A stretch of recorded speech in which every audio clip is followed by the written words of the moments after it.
What is going on, Laker fans? Appreciate you guys tuning in. Lakers over the Detroit Pistons. What a unbelievable matchup. Probably the greatest game of the year. Everyone's so excited about this game. The buzz around the arena when it started. I mean, I don't know what to tell you. All right, I'm probably exaggerating right there. Appreciate you guys being a part of the show. We got a lot to get into. Lakers over the Pistons, 125 to 111, the final score. I'm gonna let some people get into the live chat here.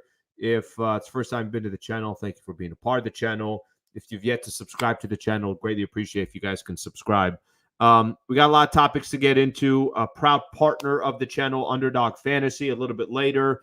I already got the game that I'm going to pick, or I got a couple players. I got a Paul George pick. I got a Luka pick for tomorrow's game, so I'll get into that. But they are a proud partner, and I'm appreciative of them being on this channel. It helps the channel grow. It helps allow me to do things that I don't get a chance to do unless I have partners that are part of the mix. Topics I want to get into tonight. Starters, great again. By the way, these starters, 5-0 with this group, with Rui Hachimura in the starting lineup. I do feel like there has been a lot of Laker fans in the past that wanted to see a starting lineup like this, so they're getting their wish, and the Lakers are delivering from that perspective. Spencer Dinwiddie debut. What do we think? His first game as a Los Angeles Laker. We're going to spend some time on that as well. 27 games left on the season. We'll kind of break down Lakers' vantage point here with just one more game left to go before the All-Star break. Next game is tomorrow at Utah. It's going to be a quick turnaround, and we're just getting word on Bron. LeBron not playing tomorrow. I got a question. Then why did he play tonight? Didn't you want to save him and end up using him tomorrow in a game that's going to be much more difficult, that does have some real meaning to it? It's not that the Lakers can't win without LeBron James, but wouldn't it be easier to beat the Utah Jazz if you got Bron with you? So we'll spend some time on that as well. In the background, our man, Sammy.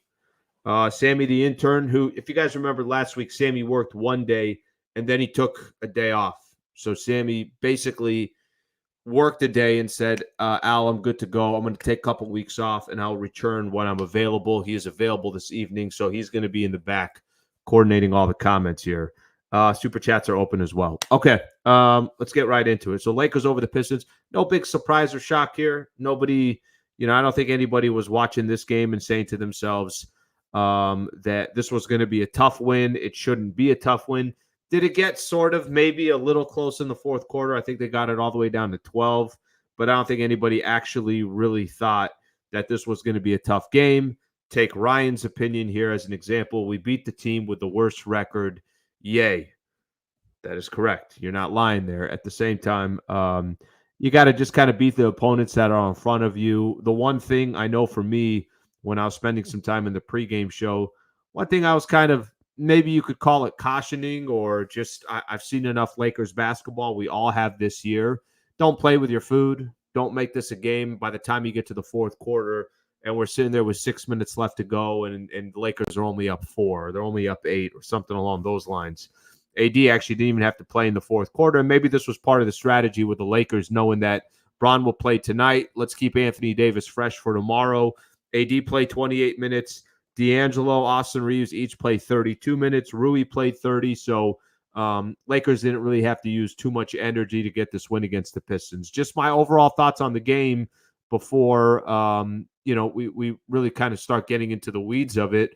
My overall thoughts is the Lakers just did what they were supposed to do. It's a Tuesday game in February, 2 games before the All-Star break, a 7:30 tip-off against the Detroit Pistons. If I would have scripted, if you said, Al, can you please script me a more uninteresting game? I got the script. I mean, I'd have came out with this thing and said, guys, I got it. Somebody wanted an uninteresting game. I got it right here. The Pistons are obviously, there's not much to talk about with them. They only have 8 wins, but this is how it works, right? This is when you play an 82-game grind of the season, you're going to have fun, exciting games like we had last week where we got the Nuggets and the Pelicans in back-to-back nights, and then you get a game like this against the Pistons. The most important thing is handle your biz. And if it helps you just get another win in the win-loss column, then great. Get that W, and the Lakers did, and they're now 3 games over 500, which is kind of crazy to say. It's one of the best records that they've had all season. I know that's not something any Laker fan should be pumping their chest about, but it's kind of just the reality of the situation, that the Lakers 3 games over 500 is, believe it or not, a little bit impressive. Okay, couple things to keep in mind here, and it's something that I mentioned for a quick second. I want to get right back to it. Starters, fantastic again. You guys remember in that game, Lakers played against the Pelicans on Friday. It's funny, I was doing the pregame show today, and usually when I do the pregame show, I go back and kind of remind everybody the last win or loss that the Lakers had, just depending on the game that they had. It felt like the Pelicans game was 3 weeks ago. So I go back, I'm looking at that game. Lakers had all 5 starters score 20 or plus points. They had 119 points total. I mean, it was as impressive as a starting 5 has had in really, really a long time. So the Lakers were great. And you thought for a second there, you're like, okay, hey, that's awesome. What does it ultimately mean in the big scheme of things? But the Lakers, with that starting lineup so far this year, they're 5-0. What is that starting lineup? It's Anthony Davis, Rui Hachimura, LeBron James, D'Angelo Russell, and Austin Reeves. And if I give you just the stats of all these players, all of them are finding a way to contribute. So if I'd have told you that Anthony Davis gave you 20 points, 14 rebounds. By the way, how insane is this dude on defense? AD had 6 blocks tonight. He had a play, was a 1-on-3. Anthony Davis is the last defender left, and here comes the fast break from the Pistons. I don't know who the player was. I can't remember off the top of my head. Decided, I'm going to attack Anthony Davis. AD just ripped the ball out of his hands, and there the Lakers were going the other way. It's funny. I was listening to him. He was talking to Allie Clifton of Spectrum Sports, and Allie asked the question of, your thoughts on that defensive play. And he said, which one? As in, I don't have one defensive play. I can't remember one defensive play. I have a lot of great defensive plays in the game, and he really is great. But let me go back to the starting lineup here real quick. So AD does his 20-14 and his 6 blocks. We see the damage that he has there. How about Rui? 2 really nice games for Rui. 7 of 10 from the field. I will say this, Rui's also been very efficient from the field in some of these games for the Lakers. He ends up with 15 points, 5 rebounds, and 7 of 10 from the field. Like I mentioned, you like to see that. Rui hit your free throws, only 1 of 4 from the free throw line. Bron, okay, no surprise or shock. 25 points, 8 assists for LeBron, 9 of 15 from the field in 31 minutes of play. D'Lo, still cooking. 8 of 18 from the field. Hit another 4 3-pointers for the Lakers. That's 21 points from him. And then Austin Reeves, one of my favorite stats from Austin Reeves. I'm not telling you he was perfect from the field because he wasn't. He was only 3 of 9, so he didn't shoot efficiently. But if Austin Reeves can give you 15 points, 6 assists, and 7 rebounds, I don't care. That's a good night at the office, and that's what Austin Reeves was. Plus minus, Austin Reeves plus 25 tonight. So the starters continuing to deliver for the Lakers. I mentioned there's certain things that, I'd like to point out. D'Angelo Russell still making great impact on the offensive end. I love Austin Reeves, 6 assists and 7 rebounds, and his plus 25 in the plus minus. AD had 6 freaking block shots, and Rui Hachimura incredibly efficient, 7 of 10 from the field. So as I sit here and I kind of, break it down and I look at what the starters did and I just look at what the team did in general, it's a really, really nice performance from the starters for 2 straight games, and hopefully this is going to become more of the norm. But 5-0 with this specific group are the Lakers as far as those starters go. Okay, let's get into some of your guys' comments. Here. Solid win, quick turnaround tomorrow will be tough, but hopefully they come out against Utah with a win. We're going to spend some time talking about the Jazz. And like I said, I mentioned a little bit earlier, right when the show started, LeBron is not playing in tomorrow's game. So keep that one in mind.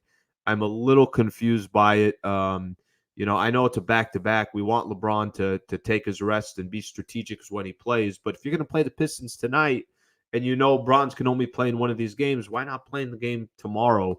Why not Bron have him play in that one? Okay, a couple more of these. So I like the fact that when both LeBron and AD were on the bench, we actually got the lead to go up. Solid backup point guard can do for us. That's what you're talking about, Spencer Dinwiddie. I'm going to get to Dinwiddie in just a second as well. Yeah, we beat the worst team, but Lakers this season have dropped games against mediocre bottom-tier teams like San Antonio, Hawks, Houston twice. That's a great point. And here's the thing.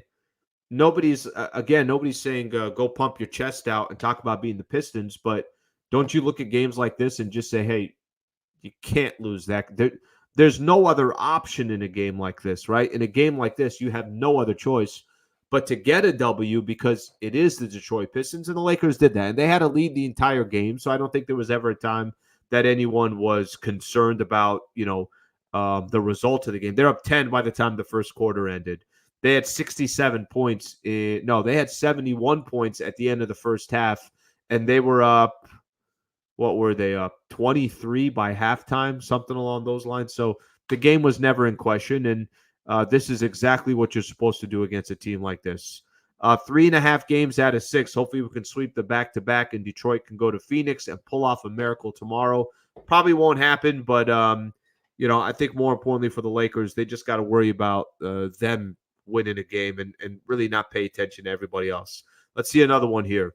Coach Darvin Ham finally figured out Rui starting over Taurean Prince. I was talking to Mike Trudell today. Trudell was actually filling in for Michael Thompson. We're doing the pregame show, and that was kind of his emphasis. His point was, I know Taurean Prince, there's some advantages he brings to the table.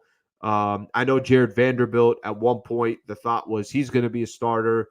But Rui getting this opportunity, I think everybody's a fan of it. I think everybody's looking at this and saying, okay, let's see what Rui can do with the opportunity. And so far, so good. So let's give him credit on that front.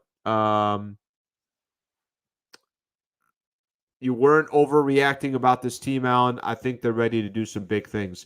So here's the question that I think it comes down to the Lakers. What I think it comes down to for the Lake Shows, can they just be a consistent basketball team? So I could start getting excited. Yesterday I was doing Lakers talk on radio, and I was talking about, I don't think I'm over-exaggerating by saying that, actually I was doing it in the pregame show too. I don't think I'm over-exaggerating by saying I'm optimistic about where the Lakers can go from here. I'm more optimistic because they got a lot of good players. They got a roster. It's not like, LeBron and Anthony Davis are your pillars. D'Lo's playing good ball. Reeves can go off on any given night. You have depth. You have veterans. You got some youth mixed in there when you count Max Christie when he comes back. Think about all the guys that they have out as well. Cam Reddish, Max Christie, Jared Vanderbilt, Gabe Vincent. 4 rotational players right there.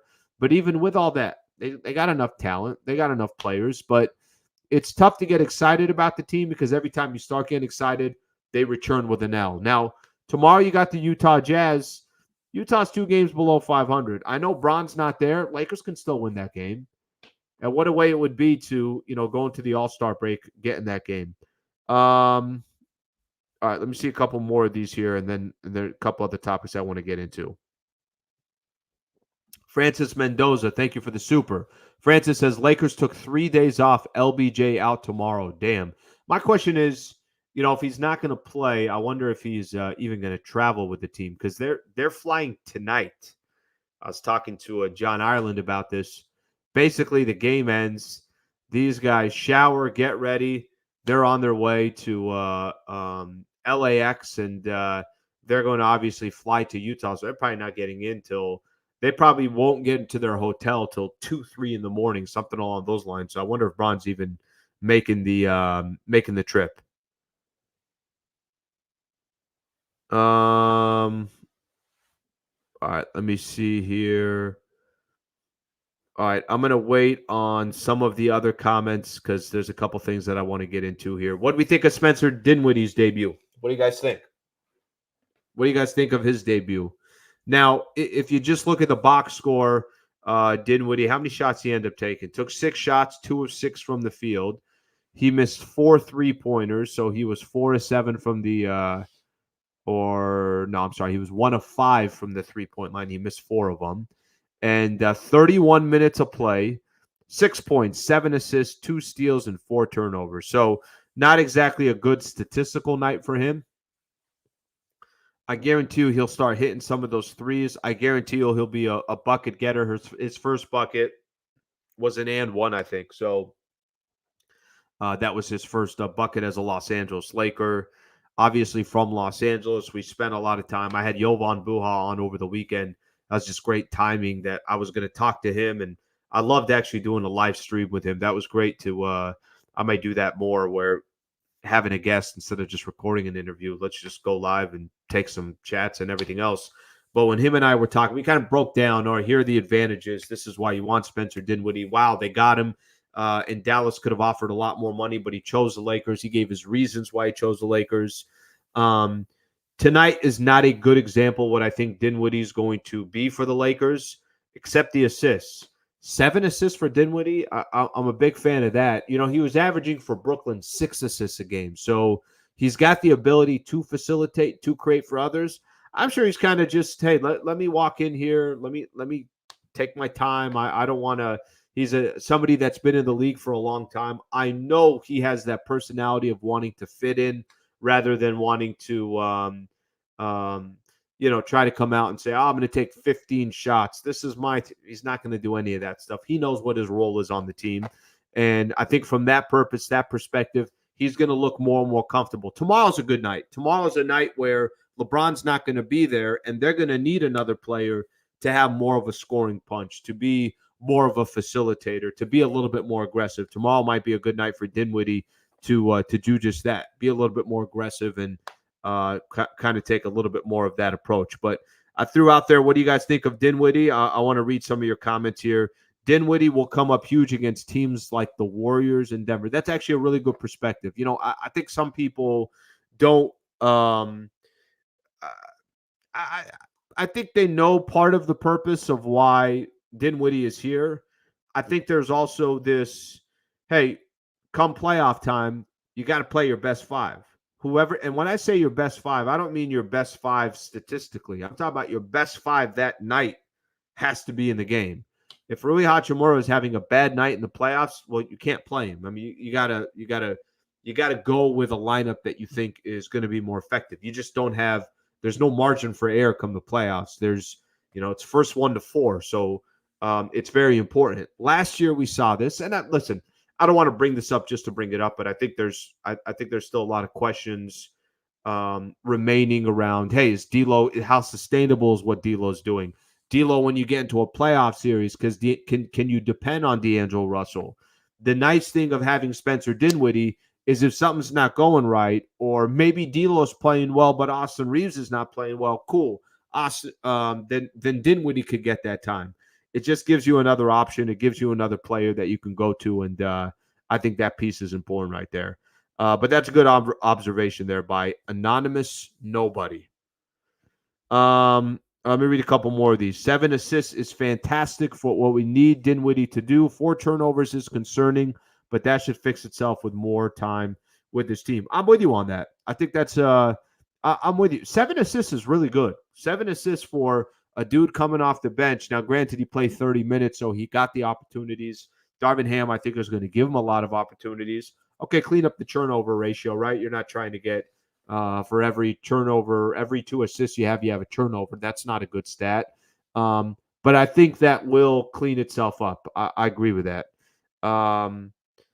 Sammy's killing it here in the background. Sammy is flagging the good ones for me, or the ones that he thinks are good conversation. Good stuff here so far. Joshua Nelson, Dinwiddie is a huge asset to this team. Going to make a huge difference. Yeah, I'm looking forward to when we could see Dinwiddie playing against some of the teams that you're talking about. Let me give you guys an example. Tomorrow at Utah, I think is going to be a good game for Dinwiddie to show his value. But how about this? When the Lakers come back from the All-Star break, which they'll be gone for 1 week, got to kind of figure out what I'm going to do content-wise during that week. I know I'll do some shows, but it's just going to depend where I am and what I'm doing. But may have to sneeze here. It's close. It's close. I think we're out of it. We're good. It's close, Laker fans. That's very, very close. We just got to play through it. You know what I mean? Just got to play through it. It's like playing in a basketball game and you get poked in the eye, right? For a second there, you grab your eye, but then you got to get back on the other side of the floor and play defense. I like how I always try to compare myself to real athletes. Okay, but this is what I was saying about Dinwiddie. So you got a good opportunity to see Dinwiddie tomorrow against the Utah Jazz because they're going to need him. But when you come back from the All-Star break, You got the Golden State Warriors in Golden State, not in order, but there's a few of these games at Phoenix, at the Clippers in March. In just a span of 1 week, Denver, OKC, Sacramento, Milwaukee, and Minnesota. Oh my gosh, those are all home games too. Damn, I didn't even see this. March has got some tough games. How about the start of March? Home against Denver, home against OKC, home against Sacramento, home against Milwaukee, home against Minnesota, at Sacramento, home against the Golden State Warriors. Sheesh. Those are tough games. A lot of tough games. But that's what I'm referring to is Dinwiddie's going to be one of those players for you that in games like that, he's good. He's not, there is no, I haven't been in this situation before. He's a 10-year veteran. He's played playoff games. He's hit big-time shots in big moments. And his role with the Lakers, it's not all on his back. So I think that's obviously a big advantage for the Lakers.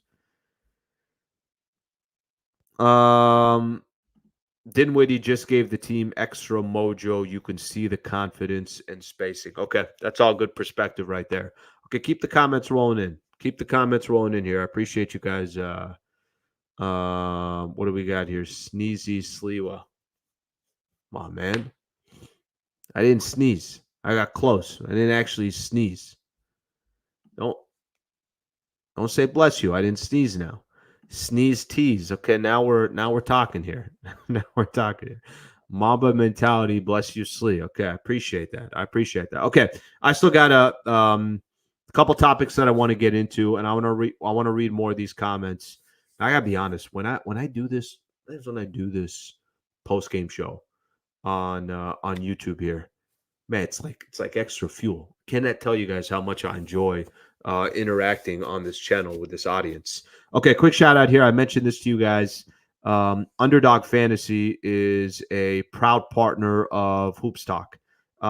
It's a great partnership that we have, and I just encourage anybody that does daily fantasy sports. If you do daily fantasy sports, try out, like I mentioned, try out Underdog Fantasy. They got a deposit match. They're going to match your first deposit of up to $100. Just use my code HoopsLA. So just use that code HoopsLA. If you're on some of these other daily fantasy platforms, cool, all good.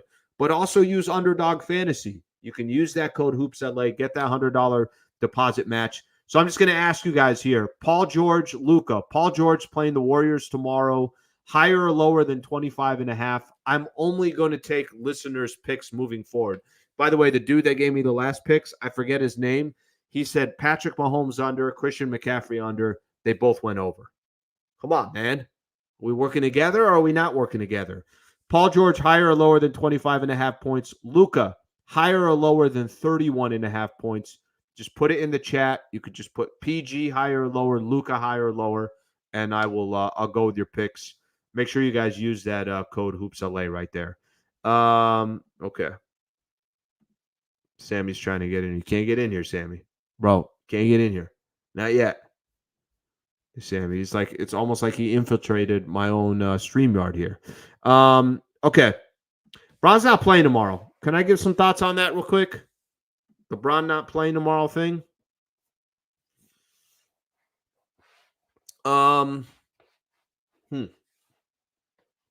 Can I ask an honest question? Well, why do you play tonight then? If you already know you're only going to play one of these next two games, why are you playing the game against the Pistons at home? That doesn't make any sense to me.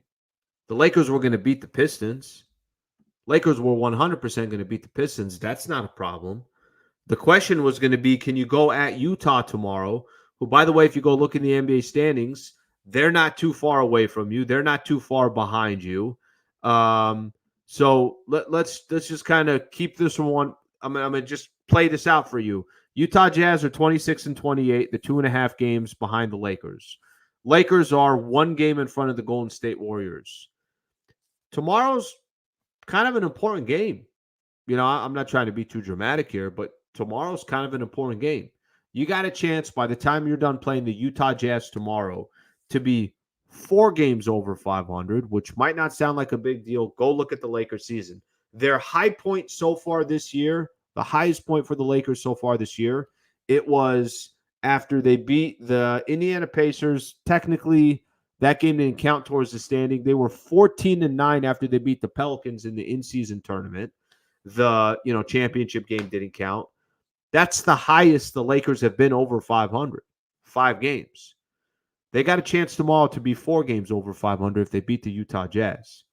The reason why I'm setting it up like that, I don't think anybody thought the Lakers can't beat the Pistons without LeBron James at home.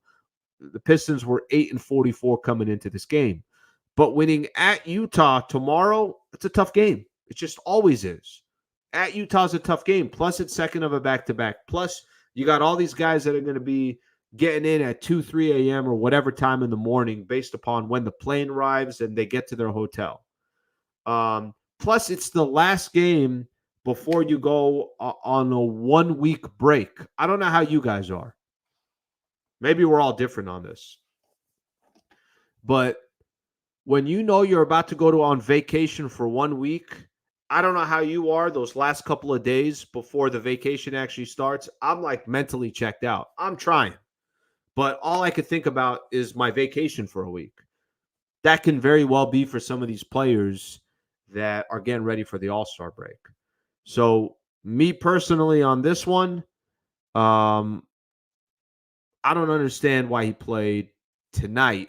Why did he just not play tonight and play tomorrow? So listen, I'm not trying to make an argument that Bron don't take a day off. No, Bron, take a day off. It's your 21st season in the NBA. You're 39 years old. But I'm saying if you're going to pick between the game against the Pistons at home or the game against the Jazz on the road, don't you want to play in the game on the road against the Jazz?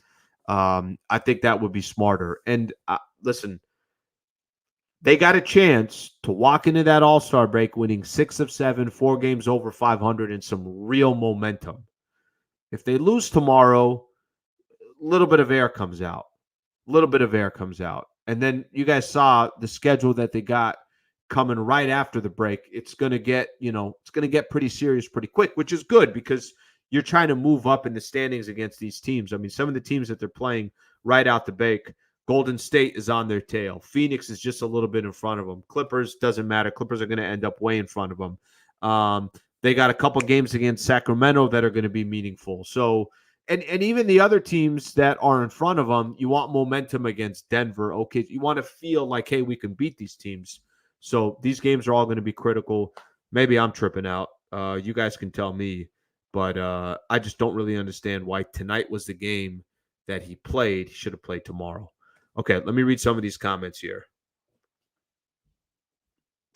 I think tomorrow will be number 7 for Bron. If you mean how many games he's missed, I think you're right. No, listen. Let me reemphasize this if anybody's not clearly understanding me. I'm not complaining that LeBron needs a day off.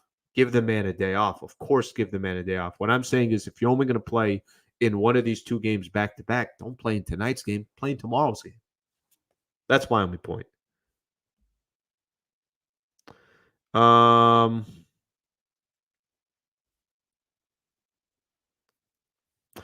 games for us is big, LOL. Quentin, I know it's funny, bro, but it kind of is. These guys have been 500, 1 or 2 games below 500, 1 game above 500. The fact that they're actually sitting 3 games above 500 is kind of funny. On pace for 43 wins, exact same as last year. Yeah, I think you're right around there. 41 is 500, so a couple games over 500. Now, last year they got to, if that total was 43, I can't remember what the total was off the top of my head. If that's the total that they got to, remember how they got there. They got there because they balled out in the last 25 games of the season just to get there. This is a good question. I don't have the answer to this. Is he traveling with a team? He may just want to stay home. That makes a little bit more sense. However, I'm going to say this again. They had 3 nights off. So, and then they're only playing these 2 games, and then they have another week off. I know he's going to be a part of the All-Star festivities. If is traveling with the team, I'd prefer he doesn't even travel with the team then. But if he is traveling, then again, I'm going to go back to it. I wish he just played in tomorrow's game and not today's. The only thing I worry about from the Jazz is Jordan Clarkson, and as long as AD is out there, I'm happy. Okay. Let's let's actually talk a little bit about that game against the Jazz coming up tomorrow. Utah, I mentioned as far as the standings go, they're 26-28. Actually lost a couple games in a row here.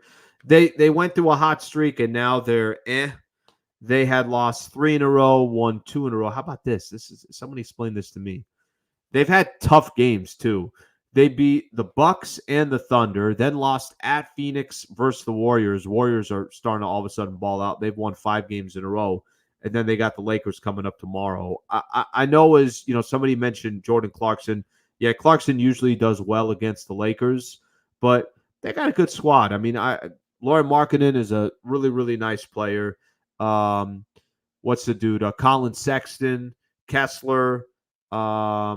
The dude that they got from Atlanta, John Collins, is another player that, you know, does a little bit of work for them. Clarkson typically comes off the bench. THT on that team as well. Are they a beatable team? No question about it. Of course they are. Can the Lakers, by the way, I've said this before and I'll say it again. There is a little bit for me, sometimes when they play games without LeBron James, I got a curiosity. Okay, you know what? How are they going to do it? Now they got Ruiz in there. He's going to get more playing time. Christian Wood's going to get more playing time. Jackson Hayes is going to have to step up where he can. Kind of go down the list of some of the different players. But the pace of the game is probably going to speed up. And it's not an easy place to play. So I'll keep going back to that. It's always a tough place to play every time you're playing at Utah. At least it always is for the Lakers. Okay, a couple more here. Lakers town. Slee, Dinwiddie's about to hog up those bench minutes. He's going to be an X factor for us while we make this big push. But D'Lo is the key to everything. Ooh, I like that. D'Lo is the key to everything. You know, I was listening to post-game show with James Worthy on Friday after the Lakers played the Pelicans. And literally he said this exact thing. D'Angelo Russell is the key. And he didn't mean D'Angelo Russell is more important than LeBron, or D'Angelo Russell is more important than Anthony Davis, or Austin Reeves is not an important factor. I think what he meant was if D'Lo goes, the rest of the team goes. So I really understood what he was referencing to, what he meant, and I think it's a good point. Now, the Dinwiddie hogging up those bench minutes, I think what you mean there is guys that were getting some of that rotation. And Cam Reddish is going to eventually come back. How many minutes is he going to be getting? Is he going to be getting more minutes than Dinwiddie? Probably not. Max Christie, kind of an interesting role there because he's so young and he actually is a pretty good defender. He's just so raw. How much will Dinwiddie be eating into those minutes? We'll have to wait and see. Lakers got players. I mean, if anybody thinks the Lakers don't have players, they really, really, really do have players. They have talent. What they don't have is consistent basketball. AR, by the way, Lakers Town, thank you for the super. I appreciate it. AR, thank you for the super as well. Slee, tomorrow's game is important. I don't know why we did not rest LeBron. We need to win the game. It will be uphill. Thanks for the show. It's been a while since I got you live. Thank you. AR, thank you, brother. I appreciate you coming on. I'm with you. I got no argument here. Tomorrow when I do my show with Travis, that's going to be one of my first questions that I'm beginning. Why play in this game and not in tomorrow's game? So I don't have an answer for that. I wish that was maybe reconsidered, but I'm going to go back to what I said a little bit earlier, and I'm going to stand by this one. I really do believe tomorrow is a big game. Some people are not on board with me. That's fine. But winning 6 of 7 and going to the All-Star game, 4 games over 500, and now actually looking at some of these other teams. These other teams are not, they're not 7-8 games in front of the Lakers, the teams that are sitting in the 6th spot. They're just not. So the Lakers are actually not nearly as far as I would have thought with the start that they had, or 29-26, only 3 games over 500. Sacramento's only 2 games in front of the Lakers for number 8. Dallas is only 2.5 games in front of the Lakers for number 7. And Dallas has won 5 games in a row, and they're still only 2.5 games in front of the Lakers. That's impressive in itself. New Orleans is 3.5 games in front of the Lakers. Phoenix is 3.5 games in front of the Lakers. So the Lakers don't have this unbelievable uphill climb. The problem is you need your squad to be consistent and to play well, because it doesn't matter what other teams are doing. If you're not winning and you're not winning consistently, then you're going to keep just basically chasing your own tail. AR, thank you for the super, brother. All right, let's see what else we got here. D'Lo less critical with Dinwiddie. That's the point of getting Dinwiddie. I think they needed a backup point guard, period. So let me give you an example. Last year, Dennis Schroeder, you had to have. If you didn't have Dennis Schroeder, the chances of the Lakers, getting to the Western Conference Finals, honestly, I would not feel good about that. I mean, Memphis was beat up. They had the size over the Golden State Warriors, but maybe those series go longer. Maybe it's extended to 7 games. Maybe it's more burden on LeBron and Anthony Davis, but Dennis Schroeder was an important piece. I think this year, what you're telling yourself is, yes, Dinwiddie is definitely a factor of why the Lakers, I'm sure that D'Lo, hey, we're not sure what he's going to do, but you can also, your team can have higher expectations and get to a higher level if D'Angelo is playing the way he is. D'Lo's been great for over a month. I mean, and that's the term to use. He's been great over a month. Who was it? I think Ireland was Trudell filled in for Michael Thompson today. Michael Thompson's at a funeral for a couple of days, so he's going to miss these 2 games. And Ireland said every time D'Lo takes a 3 now, I'm actually surprised when he misses. That's how consistent he's been from the field, shooting from the field. Okay. If we go 18-8 like last year, we'll get that 5th or 6th. Hopefully, finish strong again. They need it. Yeah, I kind of start leaning more and more towards the they're going to have to play great basketball to get to that 5th or 6th spot. They're just going to, because the teams in front of them are also going to win. I think Sacramento is a good enough team that I wouldn't be surprised if Sacramento. I know they're a little bit of a tough stretch right now. I think they're 5-5 in their last 10. But Sacramento's not a bad team. I could see them, hanging around that 6-7, somewhere around there. New Orleans is a good enough team. They're going to hang around 6 or 7. Dallas, I got some questions about, but they also look. Golden State's starting to make a push. The point I'm making is, I don't think many of these teams in front of the Lakers are going to collapse. So that has something to do with it as well. Lakers, Pistons. Man, this is just such a doozy. Such a doozy. I think everyone was looking forward to this game tonight. How is this game not nationally televised? Okay, a couple more comments here, and then we're gonna get the hell out of here, because we got work tomorrow, guys. We got work tomorrow.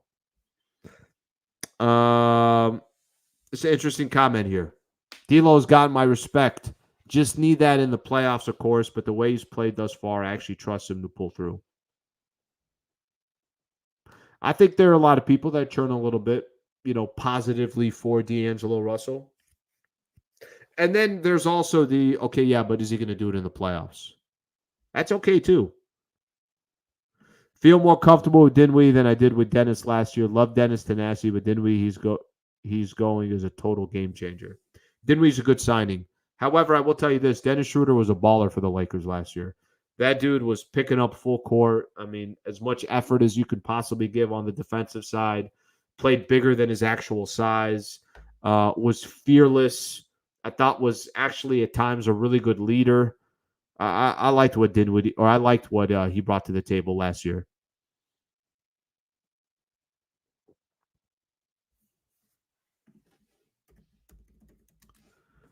Okay, I got to go back and do this here real quick because I forgot to do it. Let me see here. All right, we're going with Law Dog. Law Dog, we're going with yours.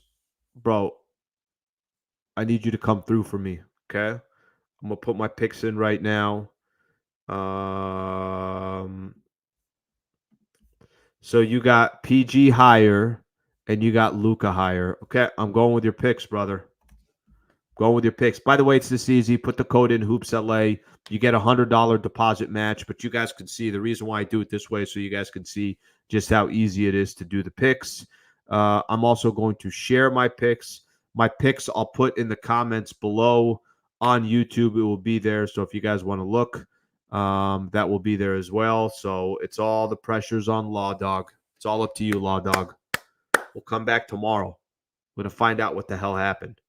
Okay. What else we got here? Okay. Couple more comments and we're going to call tonight.